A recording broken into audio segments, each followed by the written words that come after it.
Women Who Run with the Wolves by Clarissa, Pinkola, Estés, Chapter 12, Marking Territory, the Boundaries of Rage and Forgiveness. The Crescent Moon Bear.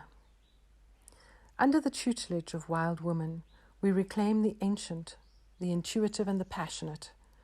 When our lives reflect hers, we act cohesively, we carry through, or learn to if we don't already know how. We take the steps to make our ideas manifest in the world. We regain focus when we lose it, attend to personal rhythms, draw closer to friends and mates who are in accord with wildish and integral rhythms. We choose relationships that mature our creative and instinctive lives. We reach out to nurture others, and we are willing to teach receptive mates about wildish rhythms if need be. But there is another aspect to mastery, and that is dealing with what can only be called women's rage. The release of that rage is required. Once women remember the origins of their rage, they feel they may never stop grinding their teeth. Ironically, we also feel very anxious to disperse our rage, for it feels distressing and noxious. We wish to hurry up and do away with it. But repressing it will not work. It's like trying to put a fire into a burlap bag. Neither is good, to scald ourselves or someone else with it. So there we are, holding a powerful emotion that we feel came upon us unbidden. It's like toxic waste. There it is. No one wants it, but there are few disposal areas for it. One has to travel far in order to find a burial ground. Here is a literary version of a brief Japanese tale that I have detailed over the years. I call it Tsukina Waguma, the Crescent Moon Bear. I believe it can help us to see our way through this matter. The core of the story was given to me as The Bear by Sergeant Sakara, World War II veteran and patient at Hines Veterans Assistant Hospital in Illinois many years ago. There was once a young woman who lived in a fragrant pine forest. Her husband was away fighting a war for many years. When finally he was released from duty, he trudged home in a most foul mood. He refused to enter the house, for he had become used to sleeping on stones.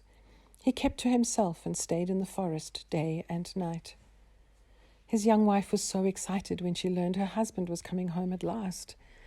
She cooked and chopped and chopped and cooked, and made dishes and dishes and bowls of tasty white soybean curd, 3 kinds of fish and 3 kinds of seaweed, and rice sprinkled with red pepper and nice cold prawns, big and orange.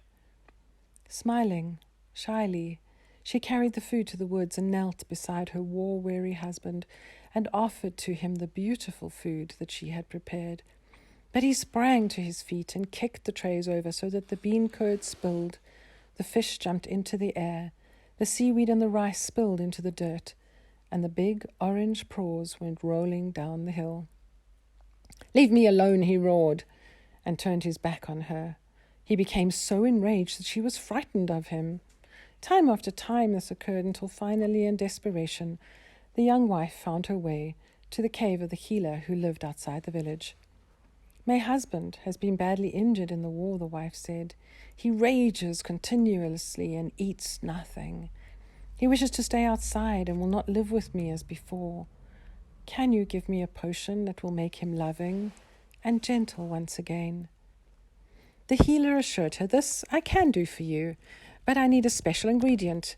Unfortunately, I am all out of hair from the Crescent Moon Bear, so you must climb the mountain, find the black bear, and bring me a single hair from the crescent moon at its throat. Then I can give you what you need, and life will be good again." Some women would have felt daunted by this task. Some women would have thought the entire effort impossible, but not she, for she was a woman who loved. "Oh, I am so grateful," she said. "It is so good to know that something can be done." So she readied for her journey, and the next morning she went out into the mountain and she sang out, "Arigato, Zaisho," which is a way of greeting the mountain and saying thank you for letting me climb upon your body. She climbed into the foothills where there were boulders like big loaves of bread. She ascended up to a plateau covered with forest. The trees had long draping boughs and the leaves that looked like stars. Arigato, Saisho, she sang out. This is a way of thanking the trees for lifting their hair so she could pass underneath. And so she found her way through the forest and began to climb again. It was harder now. The mountain had thorny flowers that seized the hem of her kimono, and the rocks that scraped her tiny hands. Strange dark birds flew out at her in the dusk and frightened her. She knew they were Miyombotoke, spirits of the dead who had no relatives, and she sang out prayers for them. I will be your relative. I will lay you to rest. Still she climbed, for she was a woman who loved. She climbed till she saw snow on the mountain peak. Soon her feet were wet and cold. She climbed higher, for she was a woman who loved. A storm began, and the snow blew straight into her eyes and deep into her ears. Blinded, still she climbed higher. And when the snow stopped, the woman sang out, Arigato, Saisho, to thank the winds for ceasing to blind her. She took shelter in a shallow cave, and she could barely pull all of herself into it. Though she had a full pack of food, she did not eat, but covered herself in leaves and slept. In the morning the air was calm, and little green plants even showed through the snow here and there. Ah, she thought, now for the crescent moon bear. She searched all day, and near twilight found thick cords of scat, and needed to look no further, for a giant black bear lumbered across the snowfall, leaving behind deep pad and claw marks. The crescent moon bear roared fiercely and entered its den. She rushed into her bundle and placed the food she had brought into a bowl. She set the bowl outside the den and ran back to her shelter to hide. The bear smelled the food and came lurching from its own den, roaring so loudly it shook loose little stones. The bear circled around the food from a distance, sampled the wind many times, then ate the food up in one gulp. The great bear reeled up, snuffled the air again, and then disappeared into its den. The next evening the woman did the same, setting out the food, but this time, instead of returning to her shelter, she retreated only halfway. The bear smelled the food, heaved itself out of its den, roared to shake the stars from the skies, circled, tested the air very cautiously, but finally gobbled up the food and crawled back into its den. This continued for many nights, until one dark blue night the woman felt brave enough to wait even closer to the bear's den. She put the food down in the bowl outside the den and stood right by the opening. When the bear smelled the food and lumbered out, it saw not only the usual food, but also a pair of small human feet as well. The bear turned its head sideways and roared so loudly it made the bones in the woman's body hum. The woman trembled, but stood her ground. The bear hauled itself onto its back legs, smacked its jaws, and roared so that the woman could see right up into the red and brown roof of its mouth. But she did not run away. The bear roared even more and more, and put out its arms as though to seize her, its 10 claws hanging like 10 long knives over her scalp. The woman shook like a leaf in high wind, but stayed right where she was. "Oh, please, dear bear," she begged. "Please, dear bear, I have come all this way because I need a cure for my husband." The bear brought its front paws to earth in a spray of snow and peered into the woman's frightened face. For a moment the woman felt she could see the entire mountain ranges, valleys, rivers, and villages reflected in the bear's old, old eyes. A deep peace settled over her, and her trembling ceased. "Please, dear bear, I have been feeding you all these past nights. Could I please have one of the hairs from the crescent moon on your throat?" The bear paused. The little woman would be easy food, yet suddenly he was filled with pity for her. "It is true," said the crescent moon bear. "You have been good to me. You may have one of my hairs, but take it quickly and then leave here and go back to your own." The bear raised its great snout so that the white crescent on its throat showed, and the woman could see the strong pulse of the bear's heart there. The woman put one hand on the bear's neck and with her other took hold of a single glossy white hair. Quickly she pulled it out. The bear reared back and cried out as though wounded, and this pain then settled into annoyed huffs. "Oh, thank you, Crescent Moon Bear. Thank you so much." The woman bowed and bowed, but the bear growled and lumbered forward a step.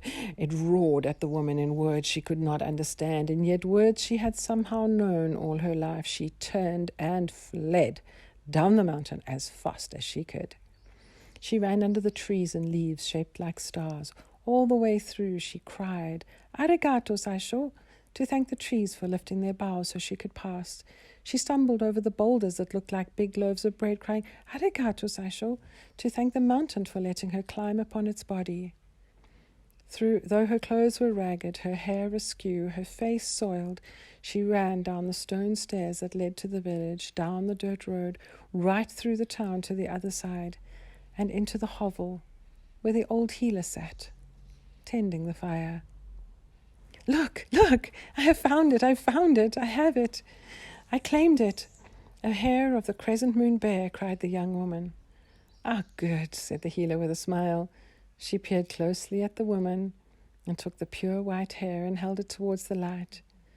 She weighed the long hair in one hand, measured it with one finger, and exclaimed, "Ah, yes, this is an authentic hair from the Crescent Moon Bear." Then suddenly she turned and threw the hair deep into the fire, where it popped and crackled and was consumed in a bright orange flame. "No!" cried the young wife. "What have you done?" "Be calm. It is good. All is well," said the healer. "Remember each step you took to climb the mountain. Remember each step you took to capture the trust of the Crescent Moon Bear. Remember what you saw, what you heard, what you felt." "Yes," said the woman, "I remember very well."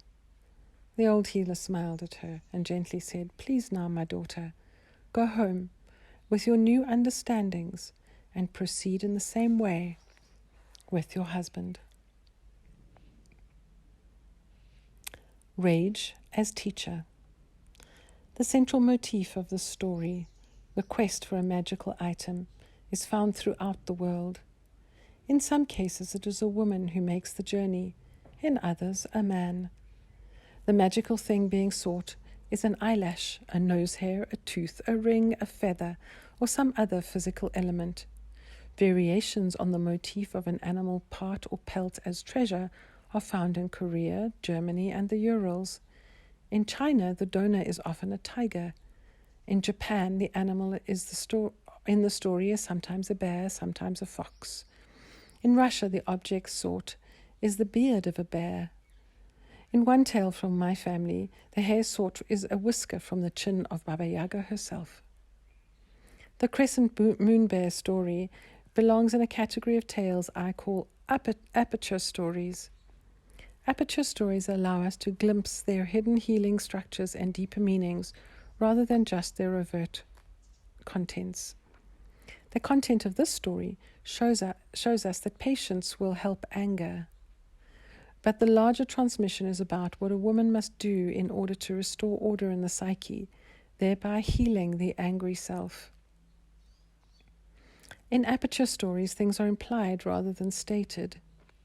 In this tale, the understructure reveals an entire model for dealing with and healing from rage by seeking a wise and calm healing force, like going to the healer, accepting the challenge of going into psychic territory once one has never approached before, climbing the mountain, recognizing the illusions, dealing with climbing the boulders, running under the trees, putting one's old obsessive thoughts and feelings to rest, meeting the Miyuen Botoke, restless spirits without relatives to bury them, soliciting the great compassion itself, patiently feeding the bear, and the bear returning her kindness, understanding the roaring side of the compassionate psyche, recognizing that the bear, the compassionate self, is not tame.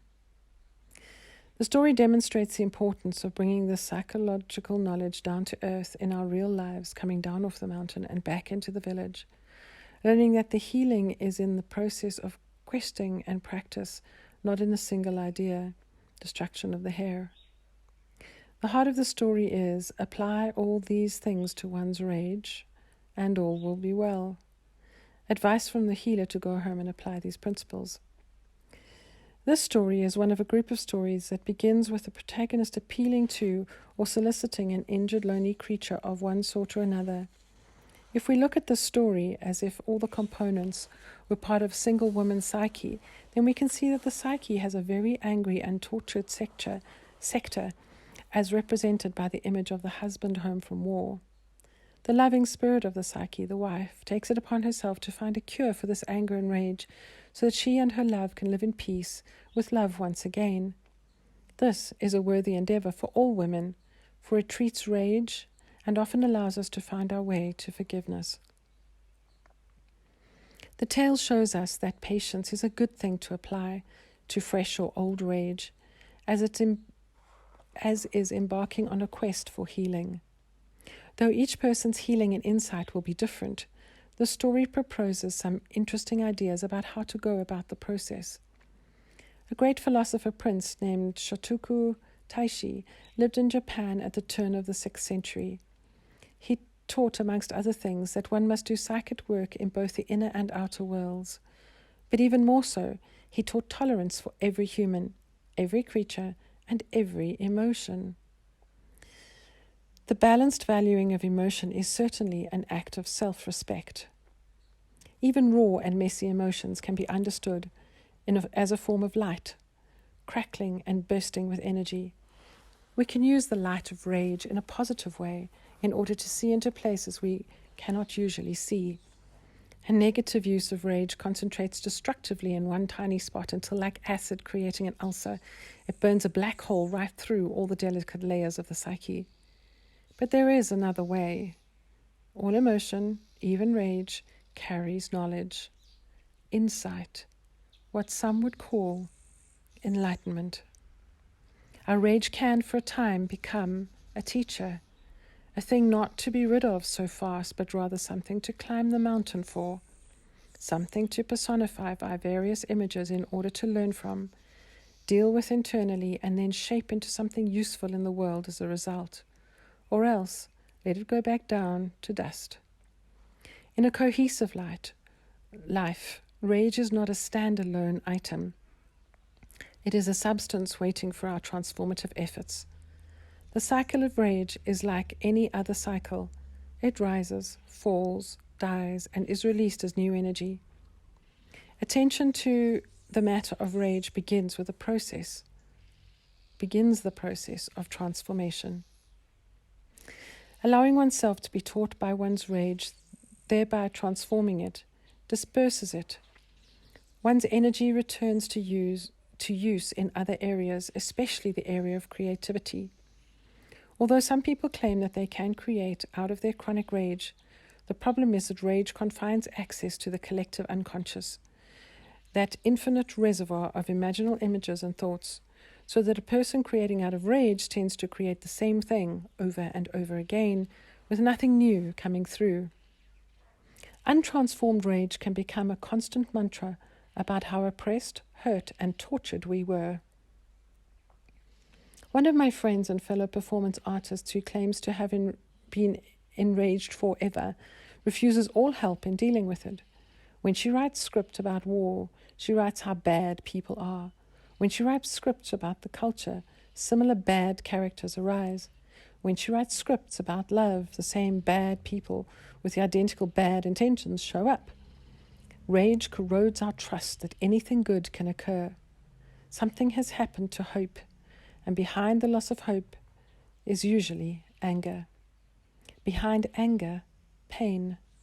Behind pain, usually torture of one sort or another. Sometimes recent, but more often from long ago. In physical post-trauma work, we know that the sooner injury is dealt with, the less its effects spread or worsen. Also, the more quickly a trauma is contained and dealt with, the faster the recovery time. This is true for psychological trauma as well. What condition would we be in if we'd broken a leg as a child and 30 years later it still had not been properly set? The original trauma would cause tremendous disruption of other systems and rhythms in the body, such as the immune and skeletal systems, locomotion patterns, and so on. That is precisely the situation with old psychological trauma. For many, it was not attended to at the time, whether out of ignorance or neglect. Now, one is home from the war, so to speak, but it feels as though one is still at war in the mind and body. Yet by harboring rage, that is the fallout of trauma, instead of questing for solutions to it, what caused it, what we can do with it, we seal ourselves into a room full of it for the rest of our lives.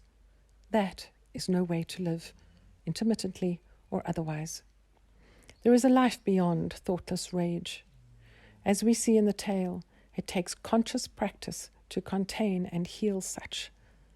But we can do it. It truly only takes climbing through one step at a time.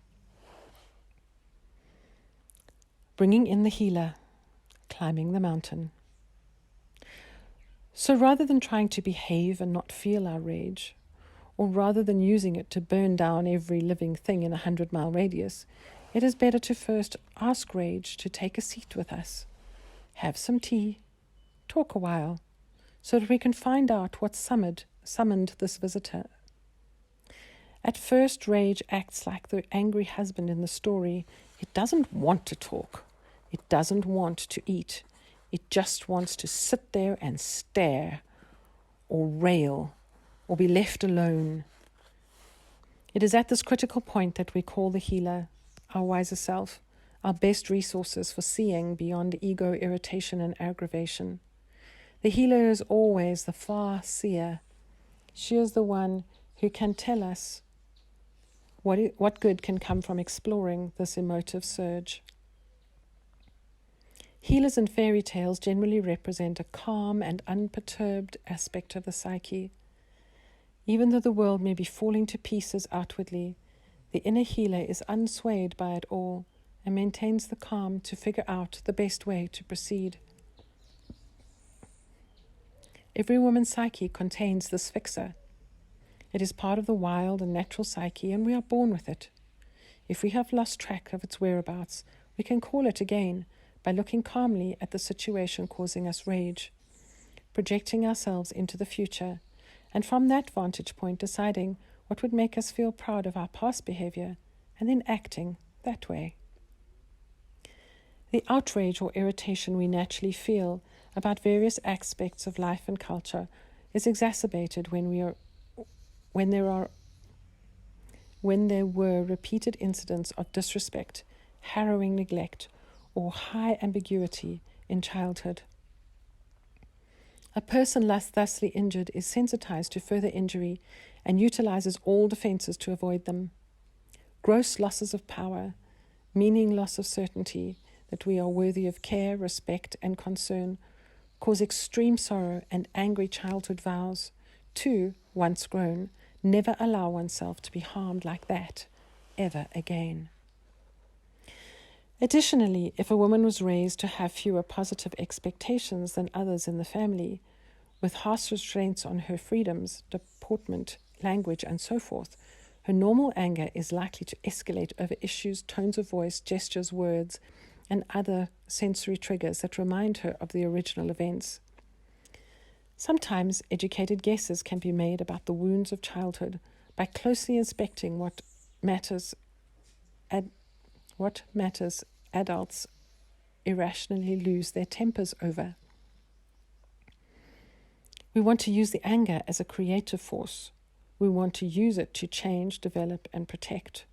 So whether a woman is dealing with the aggravation of the moment with an offspring, or with some sort of searing, lengthy burn, the perspective of the healer is the same. When there is calm, there can be learning. Then there can be creative solutions. But where there is a firestorm, inside or out, it burns hot and leaves nothing but ash. We want to be able to look back on our actions with honor. we want something useful to show for feeling angry. While it is true that we sometimes need to vent our rage before we can progress to a learning calm, this needs to be done in the containment of some sort. Otherwise, it's like throwing a lighted match into gasoline. The healer says, yes, this rage can be changed, but I need something from another world, something from an instinctual world, the world where animals still talk and the spirits live, something from the human imagination. In Buddhism, there is a questing action called Nyubu, which means to go into the mountain in order to understand oneself and to remake one's connections to the great.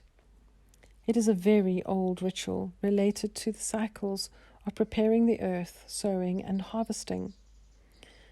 While it might be good to go into the real mountains if possible, there are also mountains in the underworld, in one's own unconscious, and luckily we all carry the entrance to the underworld right inside our own psyches, so we can go into the mountains for renewal with dispatch.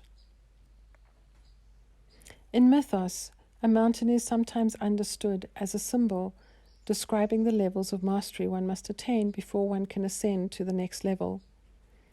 The lowest part of the mountain, the foothills, often represent the surge towards consciousness, the urge towards consciousness. All that occurs in the foothills is thought in terms of maturing consciousness. The middle part of the mountain is often thought of as the steeping part of the process, the part that tests one's knowledge learned at lower levels.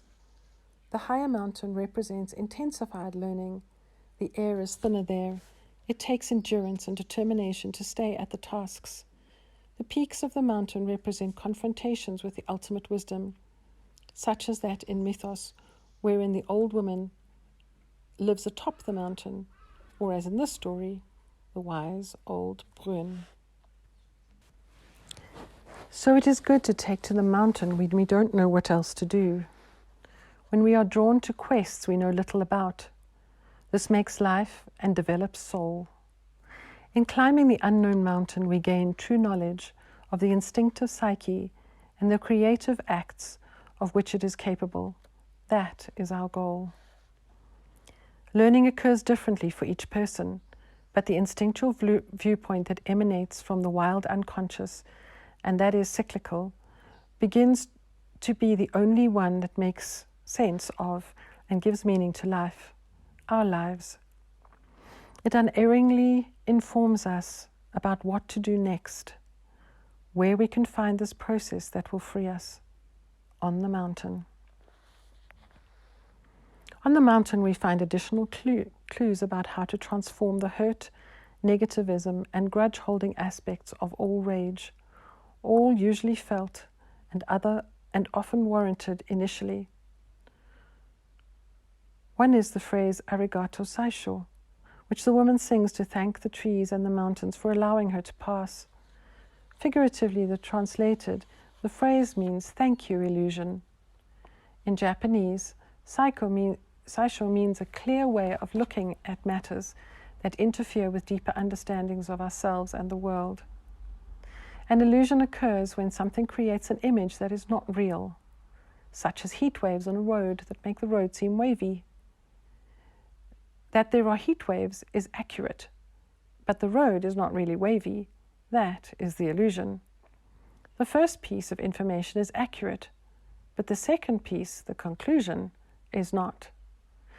In the story, the mountain allows the woman passage, and the trees lift their limbs to let her pass. This symbolizes a lifting of illusions that allow the woman to proceed on her quest. In Buddhism, there are said to be 7 veils of illusion. As each is discarded, a person is said to understand another aspect of the true nature of life and the self. To lift the veils makes one strong enough to tolerate what life is about and to see the patterns of events, people, and things, and eventually to learn not to take the first impression so deadly seriously, but to look behind and beyond. In Buddhism, the lifting of the veils is necessary for enlightenment.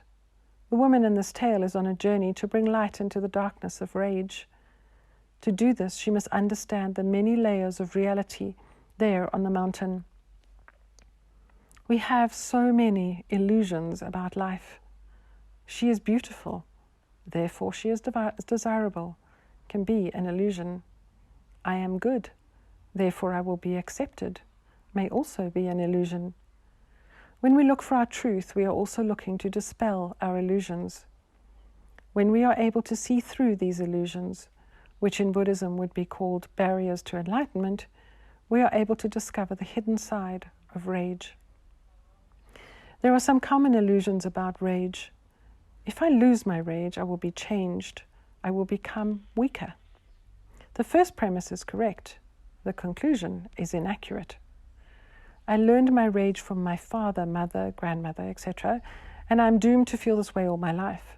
First statement, accurate. Conclusion, inaccurate. These illusions are challenged by questing, by asking, studying, peering under trees, and by climbing the body of the mountain. We lose our illusions when we take the risk to meet the aspect of our nature that is truly wild, a mentor of life, rage, innocence, life, rage, patience, suspicion, wariness, secretiveness, remoteness, and resourcefulness. The crescent moon bear. While the woman is on the mountain, birds fly out at her. They are Muen Botoke, spirits of dead people who have no family to feed them, comfort them, lay them to rest. When she prays for them, she becomes their family. She cares for them and comforts them. This is a useful way to understand the orphaned dead of the psyche. These are the creative thoughts and words and ideas in a woman's life that have suffered premature death and that deeply contribute to her rage. In a way, one could say, rage is the result of ghosts not laid properly to rest.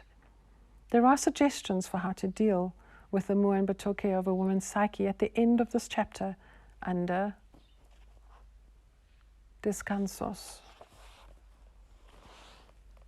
As in the story, it is a worthy task to propitiate the wise bear, the instinctive psyche, and to keep offering it spiritual food, whether that be church, prayer, archetypal psychology, dream life, art, rock climbing, canoeing, travel, or whatever else.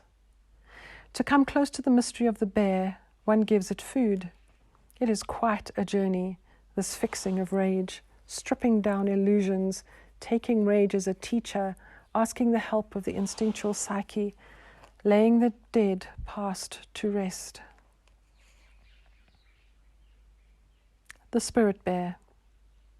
What does the symbol of bear, as opposed to fox or badger or quetzal, teach us about the dealing with the angry self? To the ancients, bear symbolized resurrection. The creature goes to sleep for a long time. Its heartbeat decreases to almost nothing. The male often impregnates the female right before hibernation, but miraculously the egg and sperm do not unite straight away. They float separately in her uterine broth until much later. Near the end of hibernation, the egg and the sperm unite and cell division begins, so that the cubs will be born in the spring when the mother is awakening, just in time to care for and teach her new offspring. Not only by reason of awakening from hibernation as though from death, but much more so because the she-bear awakens with new young. This creature is a profound metaphor for our lives, for return and increase, coming from something that seems deadened. The bear is associated with many huntress goddesses, Artemis and Diana in Greece and Rome, Muerte and Hecopetel, mud woman deities handed down through the Latina cultures. These goddesses bestow upon women the power of tracking, knowing, digging out the psychic aspects of all things. To the Japanese, the bear is a symbol of loyalty, wisdom, and strength. In northern Japan, where the Ainu tribe lives, the bear is one who can talk to God directly and bring messages back for humans. The crescent moon bear is considered a sacred being, one who was given the white mark on his throat by the Buddhist goddess Kuan Yin, whose emblem is a crescent moon. Kuan Yin is the goddess of deep compassion, and the bear is her emissary. In the psyche, the bear can be understood as the ability to regulate one's life, especially one's feeling life. Bearish power is the ability to move in cycles, be fully alert, or quiet down into hibernative sleep that renews one's energy for the next cycle. The bear image teaches that it is possible to maintain a kind of pressure gauge for one's emotional life, and most especially that one can be fierce and generous at the same time. One can be reticent and valuable. One can protect one's territory, makes one's boundaries clear, shake the sky if need be, yet be available, accessible, engendering, all at the same time. The hair from the throat of the bear is a talisman, a way to remember what one has learnt. As we see, it is invaluable. The transformative fire and right action. The bear shows great compassion towards the woman, allowing her to pluck one of its hairs. She hurries back down the mountain, practicing all the gestures, songs, and praises that spontaneously arose out of her as she climbed the mountain. She comes running to the healer, so anxious. She might have said, look, I did it. I did what you told me. I endured. I triumphed. The old healer, who is also kind, takes a moment, lets the woman savor her accomplishment, and then throws the hard-won hair into the fire. The woman is stunned. What has this crazy healer done? Go home, says the healer. Practice what you have learned. In Zen, the moment the hair is thrown into the fire and the healer speaks her simple words, that is the moment of true enlightenment. Notice that enlightenment does not occur on the mountain. It occurs when, by burning the hair of the crescent moon bear, the projection of the magical cure is dissolved. We all face this issue, for we all hope that if we work hard and have a high and holy quest, we will come up with something, a substance, a material substance or other, that will flash, make everything orderly forever. But that is not the way it works. It works exactly the way it is rendered in the story. We can have all the knowledge in the universe, and it comes down to one thing: practice. It comes down to going home and step by step implementing what we know, as often as necessary and for as long as possible, or forever, whichever comes first.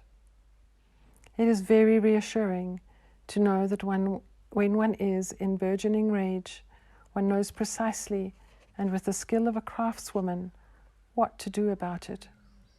Wait it out, release illusions, take it for a climb on the mountain, speak with it, respect it as a teacher. We are given many markers in this story, many ideas about coming to balance, making patience, giving the enraged one kindness and time to get over his rage through introspection and questing. There is an old saying, before Zen, mountains are mountains and trees are trees. During Zen, mountains were thrones of the spirit and trees were the voices of wisdom. After Zen, mountains were mountains and trees were trees.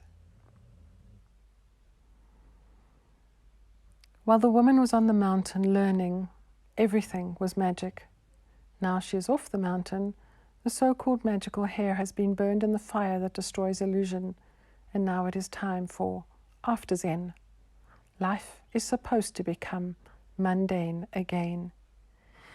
Yet she has the bounty of her experience on the mountain. She has knowing. The energy that was bound up in that rage can now be used for other things.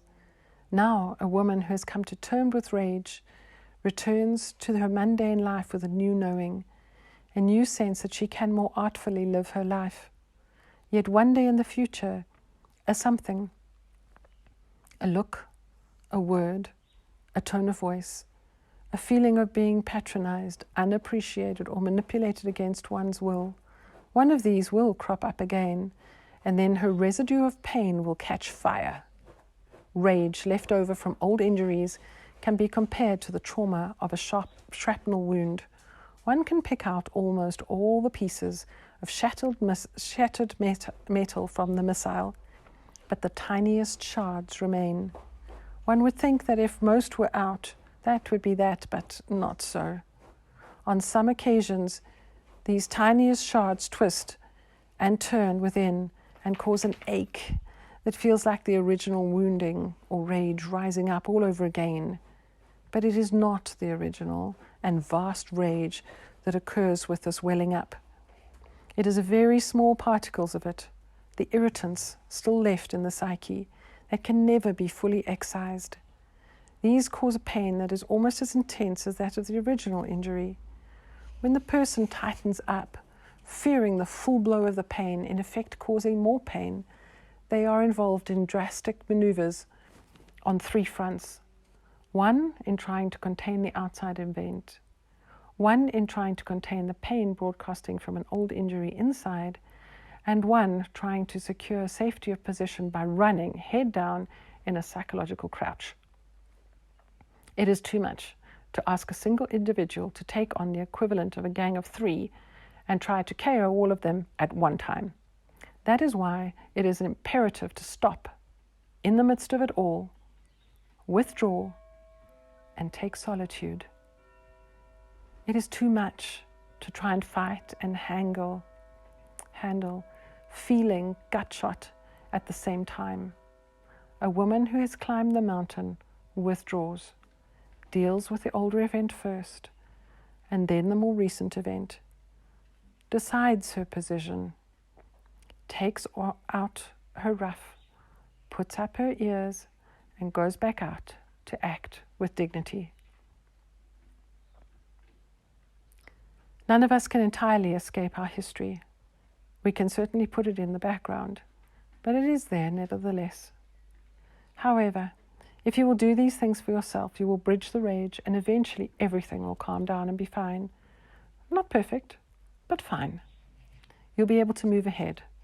The time of the shrapnel rage will be over. You'll handle it better each time, because you'll know when it is time to call in the healer again, to climb the mountain, release yourself from the illusions that the present is an exact and calculated replay of the past. A woman remembers that she can be both fierce and generous at the same time. Rage is not like a kidney stone. If you wait long enough, it will pass. No. You must take right action. Then it will pass, and more creation will come to your life. Righteous rage. To turn the other cheek, that is, to remain silent in the face of injustice or mistreatment, has to be weighed very carefully. It is one thing to use a passive resistance as a political tool, as Gandhi taught masses of people to do. But it's quite another to mutter. It's quite another matter when women are encouraged to be or forced to be silent in order to survive an impossible situation of corrupt or unjust power in the family, community, or the world. Then women are amputated from the wild nature, and their silence is not serenity, but an enormous defense against being harmed. It is a mistake for others to think that just because a woman is silent, it means that she approves of life as it is. There are times when it becomes imperative to release a rage that shakes the skies. There is a time, even though those times are very rare, there is definitely a time to loose all firepower one has. It has to be in response to a serious offense. The offense has to be big and against the soul or the spirit, All other reasonable avenues for change have to be attempted first. If these fail, then we have to choose the right time. There is definitely a right time for full-bore rage, when women pay attention to the instinctual self, like the man in the following tale. They know when it is time. Intuitively, they know, they act, and it is right. Right as rain. This story is from the Mid-East. In Asia, versions of it are told by Sufis, Buddhists, and Hindus. It belongs to the category of story that treats of performing the forbidden or unsanctioned act in order to redeem life.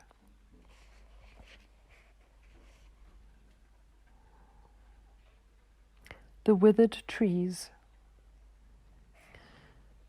There was a soul whose very bad temper had cost him more wasted time and loss of good friends than any other element in his life. He approached an old wise man in rags and asked, "How can I ever bring this demon of rage under control?" The old man instructed the younger man to post himself at a parched oasis far off in the desert and sit there amongst all the withered trees, and to draw up the brackish water for any traveller who might venture there. And the man, trying to overcome his rage, rode out into the desert to the place of the withered trees.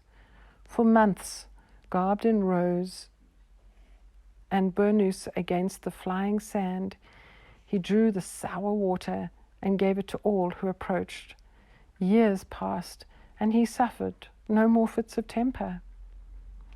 One day a dark rider came into the dead oasis and gave a haughty glance down at the man who offered him water from a bowl. The rider scoffed at the clouded water, refused it, and began to ride on. The man offering the water was immediately enraged, so much that he was blinded by it, and seizing the rider down from his camel, killed him on the spot. Hola! He was immediately aggrieved that he had been consumed by such rage.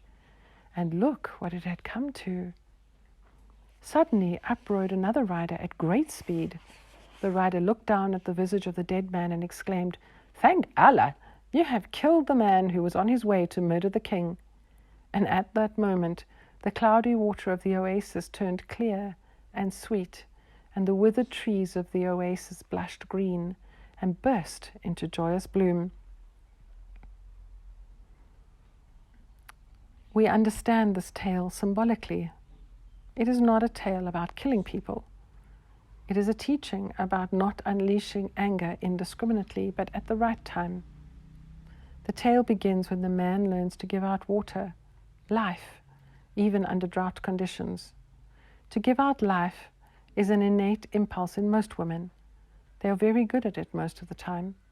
However, there is also a time for the gust from the gut, a time for righteous anger and rightful rage. Many women are sensitive to the way sand is sensitive to the wave, the way trees are sensitive to the quality of the air, the way a wolf can hear another creature step into her territory from a mile away. The splendid gift of woman, so attuned, is to see, hear, sense, receive, and transmit images and ideas and feelings with lightning speed. Most women can feel the slightest change in someone else's temperament, can read faces and bodies, this being called intuition, and often comes from a plethora of tiny clues that coalesce to give her information. She knows what is on their minds. In order to use these wild gifts, women remain open to all things, but in this very openness that leaves her boundaries vulnerable, thereby exposing them to the injuries of spirit. Like the man in the withered trees story, a woman may face the same issue to a greater or lesser degree. She may carry a form of scattershot rage that compels her to pick, or use coldness like an anesthesia, or give out sweet words like meaning to punish or demean. To give out sweet words while meaning to punish or demean. She may force her own will on those who are dependent on her, or she may threaten them with severance of relationship or affection She may withhold praise or even the giving of credit where credit is due. And in general, act quite instinct injured. It is a given that a person who treats others in this manner is under intensive attack in her own psyche by a demon who does exactly the same to her. Many a woman so afflicted decides to embark on a clean-up campaign and resolves not to be petty anymore, to be nicer, to be more giving. This is worthy and often a relief to those around her, as long as she does not become over-identified with being a giving person, like the man in the story. He is out in the oasis, and by serving others, he begins to feel better and better.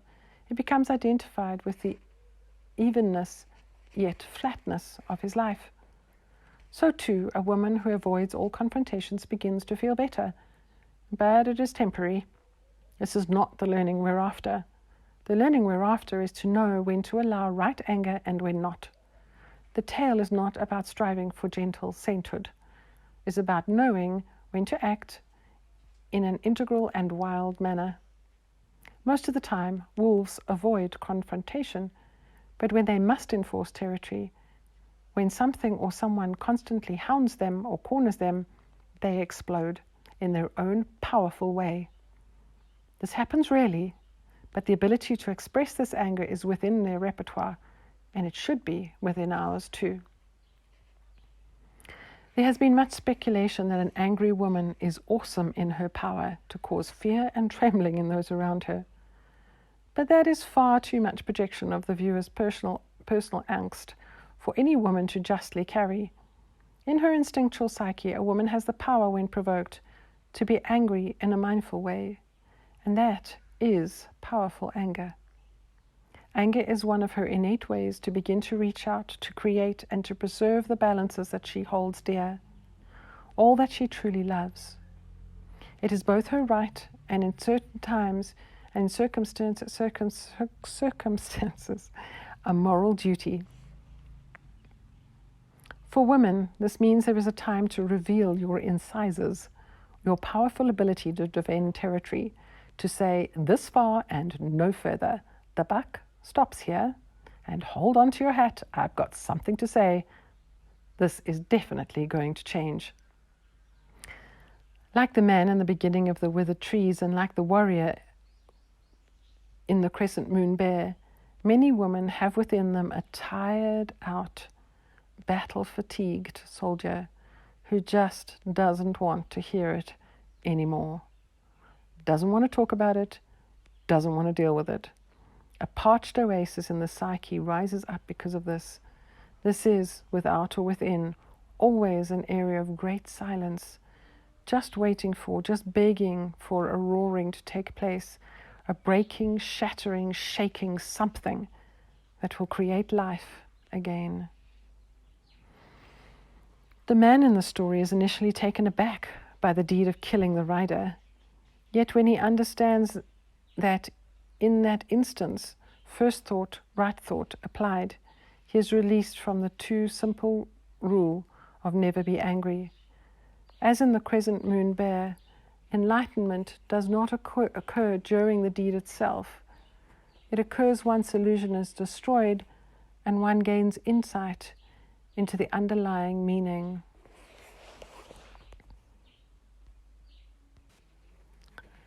Descansos.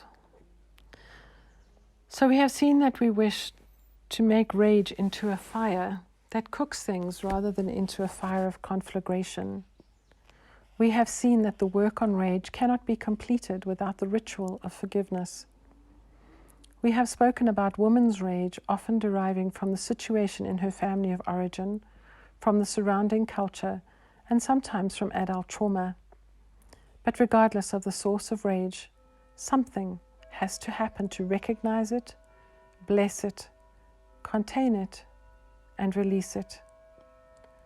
Women who are tortured often develop a dazzling kind of perception that has uncanny depth and breadth. Although I would never wish anyone tortured in order to learn the secret ins and outs of the unconscious, the fact is, having lived through a gross repression causes gifts to rise that compensate and protect. In that respect, a woman who has lived a torturous life and delved deeply into it definitely has inestimable depth. Though she came to it through pain, if she has done the hard work of clinging to consciousness, she will have a deep and thriving soul life and a fierce belief in herself regardless of occasional ego waverings. There is a time in our lives, usually in midlife, when a woman has to make a decision, possibly the most important psychic decision of her future life, and that is whether to be bitter or not. Women often come to this in their late 30s or early 40s. They are at the point where they are full up to their ears with everything, and they've had it. And the last straw has broken the camel's back, and they're pissed off and pooped out. Their dreams of their 20s may be lying in a crumple. There may be broken hearts, broken marriages, broken promises. A body who has lived a long time accumulates debris. It cannot be avoided. But if a woman will return to the instinctual nature instead of sinking into bitterness, she will be revivified, reborn. Wolf pups are born each year. Usually, they are these little, mewling, sleepy-eyed, dark-furred creatures covered in dirt and straw, but they are immediately awake, playful and loving, wanting to be close and comforted. They want to play, want to grow. The woman who returns to the instinctual and creative nature will come back to life. She will want to play. She will still want to grow both wide and deep, but first there has to be cleansing. I would like to introduce you to the concept of Descansos, as I've developed it in my work. If you've ever traveled to Old Mexico, New Mexico, southern Colorado, Arizona, or parts of the South, you've seen little white crosses by the roadway. These are Descansos, resting places. You will also find them on the edges of cliffs along particularly scenic but dangerous roads in Greece, Italy, and other Mediterranean countries. Sometimes crosses are clustered in 2s or 3s or 5s. People's names are inscribed upon them. Jesus Mendes, Arturo Benefestes, Janina Bieta. Sometimes the names are spelled out in nails. Sometimes they are painted on the wood or carved into it. Often they are profusely decorated with artificial real flowers, or they glisten with chopped up new straw glued into the wood slats, making them shine like gold in the sun. Sometimes the descanso is just 2 sticks or 2 pieces of pipe tied across one another and with twine stuck in the ground. In the rockiest of passes, the cross is just painted onto a large rock at the roadside. Descansos are symbols that mark a death. Right there, right on that spot, someone's journey in life halted unexpectedly. There has been a car accident, or someone was walking on the road and died of heat exhaustion, or a fight took place there. Something happened that altered that person's life and the lives of other persons there forever. Women have died 1,000 deaths before they are 20 years old. They've gone in this direction or that and been cut off. They have hopes and dreams that have been cut off also. Anyone who says otherwise is still asleep. And all that is grist for the mill of Descansos. Whilst all these things happen, while all these things deepen individuation, differentiation, growing up and growing out, blossoming, becoming awake and aware and conscious, they are also profound tragedies and have to be grieved as such. To make descansos means to look at your life and marking where the small deaths, las muertes chiquitas, and the big deaths, las muertes grandotas, have taken place. I like to make a timeline of a woman's life on a big, long sheet of paper and to mark with a cross the places along the graph, starting with her infancy all the way to the present, where parts and pieces of herself and her life have died. We mark where there were roads not taken, paths that were cut off, ambushes, betrayals, and deaths. I put a little cross along the timeline and at places that should have been mourned or still need to be mourned. And then I write in the background, forgotten, for those things that the woman senses but which have not yet surfaced. I also write forgiven over those things the woman has for the most part released. I encourage you to make descansos, to sit down with a timeline of your life and say, where are the crosses? Where are the places that must be remembered, must be blessed? In all are meanings that you've brought forward into your life today. They must be remembered, but they must be forgotten at the same time. It takes time and patience. Remember, in the crescent moon bear, the woman said a prayer and laid the wandering orphaned dead to rest. That is what one does in Descansos. Descansos is a conscious practice that takes pity on and gives honor to the orphan dead of your psyche, laying them to rest at last. Be gentle with yourself and make descansos the resting places for the aspects of yourself that were on the way to somewhere but never arrived. Descansos mark the death sites and the dark times, but they are also love notes to your suffering. They are transformative. There is a lot to be said for pinning things to the earth so that they don't follow us around. There is a lot to be said for laying them to rest. Injured instinct and rage. Women and men tend to try to draw an end to old episodes by saying, I, he, she, they did the best they could. But to say they did the best they could is not forgiveness. Even if it's true, that premonitory statement cuts off the possibility of healing. It's like applying a tourniquet above a deep wound. To leave the tourniquet on after a time causes gangrene for lack of circulation. Denying anger and pain does not work. If a woman is instinct injured, she is typically faced with several challenges regarding rage. First, she often has a problem with intrusion recognition. She is slow to notice territory violations, and she does not register her own anger until it is upon her. Like the man in the beginning of the withered trees, her temper comes upon her in a kind of ambush.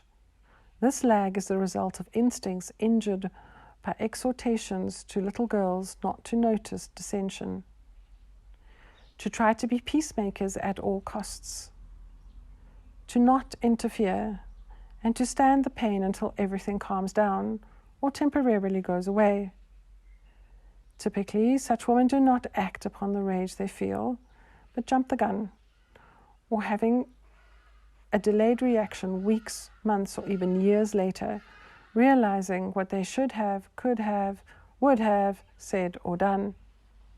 This is usually not caused by shyness or introversion, but by too much fifth and sixth guess. Thinking too much, trying to be nice to one's own detriment, and not enough acting from the soul. The wild soul knows when and how to act if a woman will only listen. Right response carries insights and right amounts of compassion and strength mixed together. Injured instinct must be righted by practicing and enforcing strong boundaries and by practicing firm and, when possible, generous responses, but solid ones nevertheless. A woman may have difficulty releasing anger even when it impedes her own life, even when it causes her to obsessively dwell upon events years old as though they happened yesterday. Dwelling on trauma and doing so intensely for a period of time is very important to healing. but eventually all injury has to be given sutures and be allowed to heal over into scar tissue. Collective rage. Collective anger or rage is also a natural function.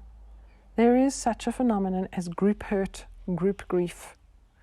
Women who become socially, politically, or culturally conscious often find that they have to deal with a collective rage that seeps upward through them again and again. It is physically sound for women to feel this anger. It is psychically sound for them to use this anger about injustice to invent ways to elicit useful change. It is not psychologically sound for them to neutralize their anger so they will not feel, so that they will therefore not press for evolution and change. As with personal rage, collective rage is also a teacher. Women can consult with it, question it in solitude and with others, and act upon their conclusions. There is a difference between carrying around old ingrown rage and stirring it with a new stick to see what constructive use can come of it.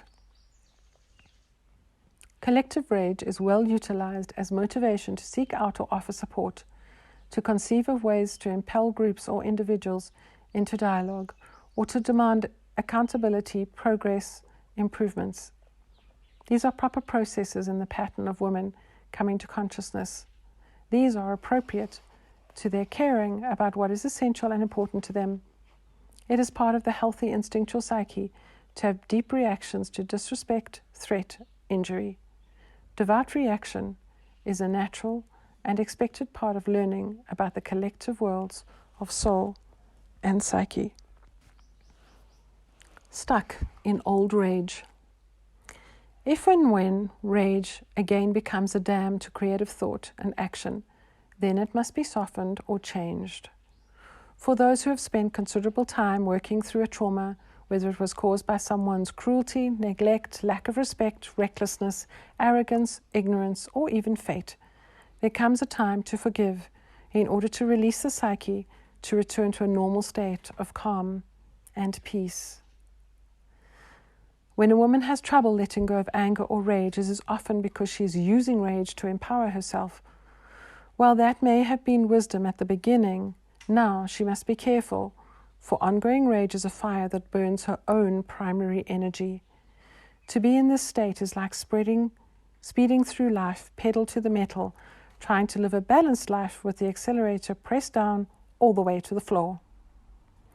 Neither is the fierceness of rage to be mistaken as a substitute for a passionate life. It is not life at its best. It is a defense that, once the time of needing it for protection is past, costs plenty to keep. After a time, it burns interminably hot, pollutes our ideas with its black smoke, and occludes other ways of seeing and apprehending. Now, I'm not going to tell you that a big fat lie and say that you can cleanse all of your rage today or next week, and it will be gone forever. The angst and torment of times past rise up in the psyche on a cyclical basis. Although a deep purging discharges most of the archaic hurt and rage, the residue can never completely be swept clear. But it should leave a very light ash and not a hungry fire. So the clearing of residual rage must become a periodic, hygienic ritual, one that releases us. For to carry old rage beyond the point of usefulness is to carry a constant, if unconscious, anxiety.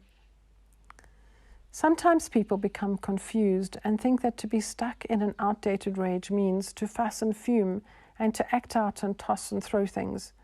It does not mean that in most cases. It means to be tired all the time, to carry a thick layer of cynicism, to dash the hopeful, the tender, the promising. It means to be afraid you will lose before you open your mouth. It means to reach flashpoint inside, whether you show it on the outside or not. It means bilious, entrenched silences. It means feeling helpless. But there is a way out, and it is through forgiveness. Oh, ugh, forgiveness, you say. Anything but that. But you know in your heart that someday, sometime, it will come to that. It may not come until the deathbed time, but it will come. Consider this. Many people have trouble with forgiveness because they have been taught that it is a singular act to be completed in one sitting. And that is just not so. Forgiveness has many layers, many seasons. In our culture, there is a notion that forgiveness is a 100% proposition, all or nothing. It is also taught that forgiveness means to overlook, to act as though something has not occurred, and that is not true either. A woman who can work up a good 95% of forgiveness of something, or something tragic and damaging, almost qualifies for beatification, if not sainthood. If she is 75% forgiving and 25%, I don't know if I can ever fully forgive, and I don't even know that I want to, that is more the norm. But 60% forgiveness accompanied by 40%, I don't know and I'm not sure and I'm still working on it, is most definitely fine. A level of 50% or less forgiveness qualifies for work in progress status. Less than 10%, you've either just begun or you're really not trying yet. In any case, once you've reached a bit more than halfway, the rest will come in time, usually in small increments. The important part is forgiveness is to begin and to continue. The finishing of it all is a life's work. You have the rest of your life to work at the lesser percentage. Truly, if we could understand all could be forgiven. But for most it takes a long time. And in the alchemical bath to come to this, it's all right. We have the healer, so we have the patience to see it all through. Some people, by innate temperament, are more easily able to forgive than others. For some it is a gift. For most it has to be learned as a skill. Essential vitality and sensitivity seem to affect the ability to pass things off. High vitality and high sensitivity do not always allow wrongs to be passed off easily. You are not bad if you do not forgive easily. You are not a saint if you do.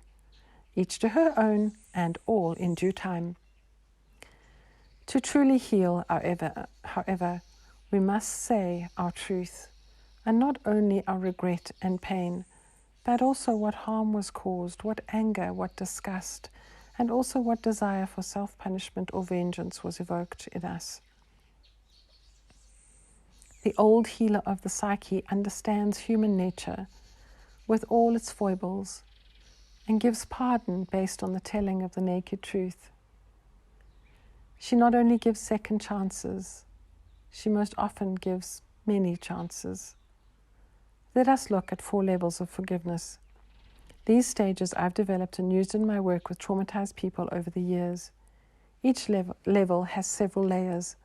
These can be dealt with in whatever order and for however long one desires. But I've listed them in the order I encourage my own clients to begin working. 4 stages of forgiveness. To forego, to leave it alone. Number 2, to forbear, to abstain from punishing.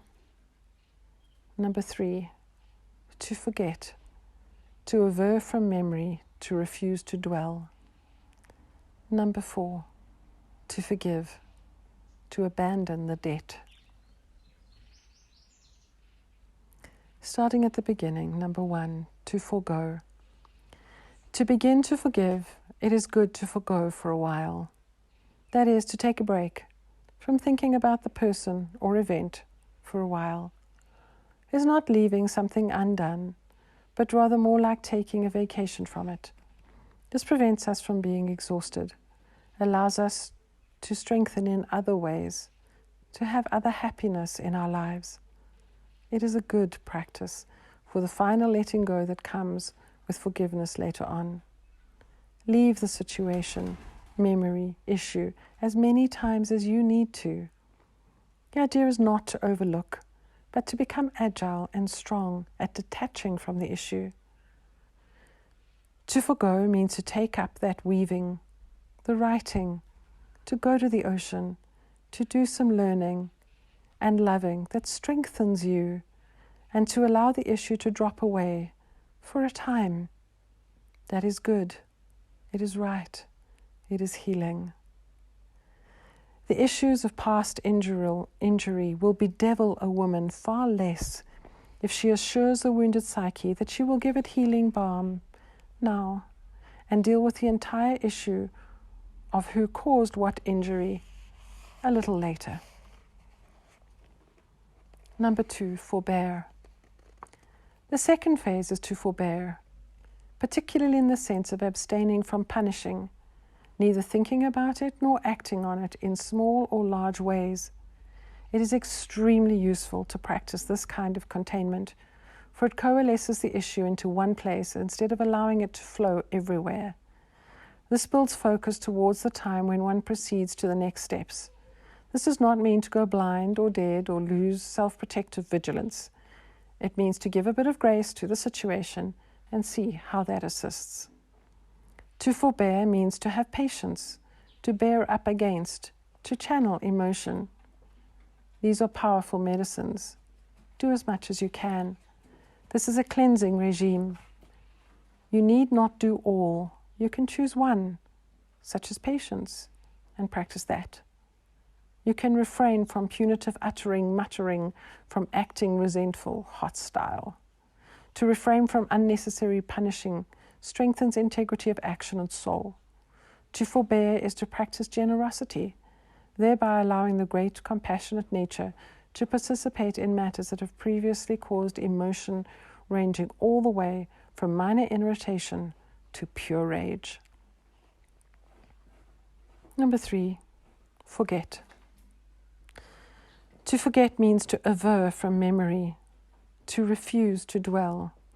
In other words, to let go, to loosen one's hold, particularly on memory. To forget does not mean to make yourself brain dead.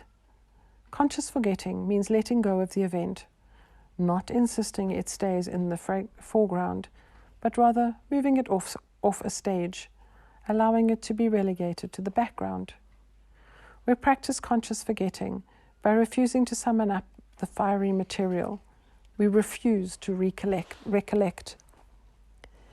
To forget is an active, not a passive endeavor. It means not to haul up certain materials or turn them over and over, to not work oneself up by repetitive thoughts, pictures, or emotions. Conscious forgetting means willfully dropping the practice of obsessing intentionally, outdistancing and losing sight of it. Not looking back, thereby living in a new landscape, creating a new life and new experience to think about instead of the old ones. This kind of forgetting does not erase memory. It lays the emotions surrounding the memory to rest. Number 4, forgive. There are many ways and portions to forgiving a person, a community, a nation for an offense. It is important to remember that a final forgiveness is not surrender. It is a constant decision to cease to harbor resentment, which includes forgiving a debt and giving up one's resolve to retaliate. You are the one who decides when to forgive and what ritual to use to mark the event. You decide what debt you will now say needs not to be paid any further. Some choose blanket pardon, releasing a person from any restitution now or ever. Others choose to call a halt to redress in process, abandoning the debt, saying whatever has been done is done and the payback is now enough. Another kind of pardon is to release a person without his having made any emotional or other sort of restitution. To some, a finalizing of forgiveness means to regard the other indulgently, And this is easiest with regard to relatively benign offences. One of the most profound forms of forgiveness is to give compassionate aid to the offending person in one form or another. This does not mean you should stick your head in the snake's basket, but instead respond from a stance of mercy, security, and preparedness. Forgiveness is a culmination of all forgoing, forbearing, and forgetting. It does not mean giving up one's protection, but one's coldness, which includes ceasing to stiff-arm, ignore, or act coldly towards, insisting on being neither patronizing nor phony. It is better for the soul psyche to closely limit time and repartee with people who are difficult for you than to act like an unfeeling mannequin. Forgiveness is an act of creation. You can choose from many time-honored ways to do it. You can forgive now, forgive till then, forgive till the next time. Forgive, but give no more chances. It is a whole new game if there's another incident. You can give one more chance, give several more chances, give many chances, give chances only if. You can forgive all, half, part of an offense. You can devise a blanket forgiveness. You can decide. How does one know if she has forgiven? You tend to feel sorrow over the circumstances instead of rage. You tend to feel sorry for the person rather than angry with him. You tend to have nothing left to remember to say about it all. You understand the suffering that drove the offense to begin with. You prefer to remain outside the milieu. You're not waiting for anything. You're not wanting anything. There is no lariat snare around your ankle, stretching from way back there to here. You are free to go. It may not have turned out to be a happily ever after, but most certainly there is now a fresh once upon a time waiting for you from this day forward.